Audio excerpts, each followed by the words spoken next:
If you are ever tempted to look for outside approval, realize that you have compromised your integrity. Seneca. Confidence ultimately can only ever come about if one first has integrity, if one sticks to their word and what they want and say, if one is affirmative towards a direction during the hustle and bustle of life with all given distractions. Because it is the one with integrity that knows what they want, for even with what they could ever want is always dependent on how integral they are in life. How honest are you? How virtuous are you? How much do you stick to the words that you preach or say to others and to yourself? Confidence in Latin means to have full trust and reliance on others. Thus, we lose confidence in others when they don't have integrity or remain honest to the supposed values that they claim they have or live by. So why would confidence for oneself or one's own being be any different in self-reflection? Do you have more confidence when you have integrity or when you don't? When you have realized your values or when you have not? When you have crafted a path for yourself in relation to your true sense of self, or when you are lost? If you are always upright with yourself, and you always drive towards that honest conclusion when you are honest with yourself, then what will you be? You will be a man or woman made of confidence, because you have made sure that every move you make on your path was made with the intent of holding integrity in mind for yourself and others around you towards the desire that you wish to make real. And when someone is well-rounded in their own sense of self-knowing, which opens you up even to the attainment of a plethora of values like sincerity and honour, then what will you be through the attainment of those values? It seems to be a common misunderstanding by all of us at some point that confidence is an expression, is something that you put on, a front of confidence in body language, demeanour and armoury. So much so that it is simply just a persona and isn't actually connected with your own true sense of self and identity. Anything that is put on is because we are uncomfortable with ourselves in reality, or because we are put in a situation that we would rather not be in. Such a persona and makeup, if you will, can be the cause for the making of a self-misunderstood, boisterous, arrogant even, arsehole of some kind that we can often make for ourselves. And we can see through this that arrogance is actually a misunderstanding of confidence. That through an individual's arrogance, they are actually trying to show and perform confidence than actually be confident itself. Trying to show integrity than be integral. That arrogance is the persona of confidence. A mask of confidence, a facade of confidence, a performance, an attempt and maybe even yearning for acceptance of what they might think other people want to see from us.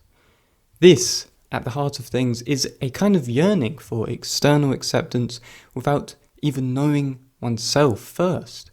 And when someone is looking for acceptance from the outside then from within, they are bankrupting and thus compromising their own integrity, which is, as I said at the beginning, the actual thing which brings confidence itself or acts as the foundation to building a confident self-understanding. They are accepting themselves as that which is not confident or integral to their own accomplishment and happiness, but are to think that being something I am not for the sake of others is to make me happy and content.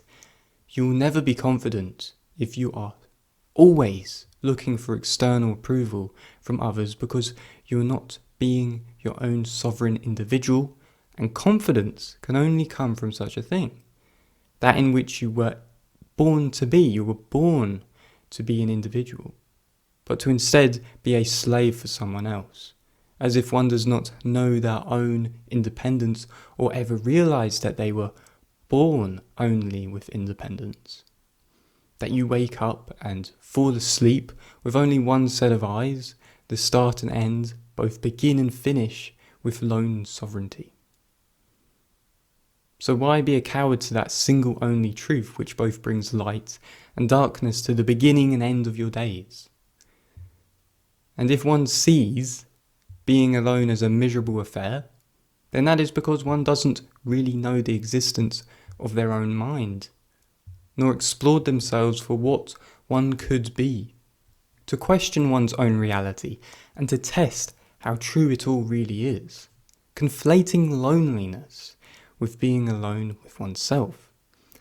Thus, can you be at peace with the existence of your own mind when in open contemplation with just yourself and the thing that gives imagination? Or is it rejected for the distracting sounds of worldly noise due to the backlog of worries and unapproached questions that live within? Is one scared of their independence or their own independence through conditioning?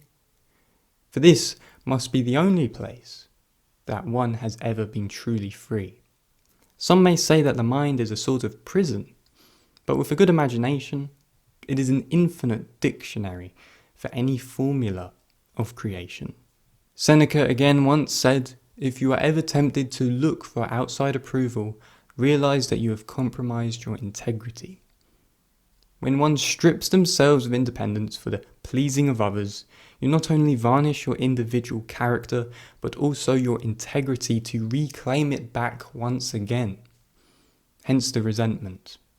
Thus, we must forgive ourselves for the better times ahead, for the renewal of conscience, against all our inhibitions against love.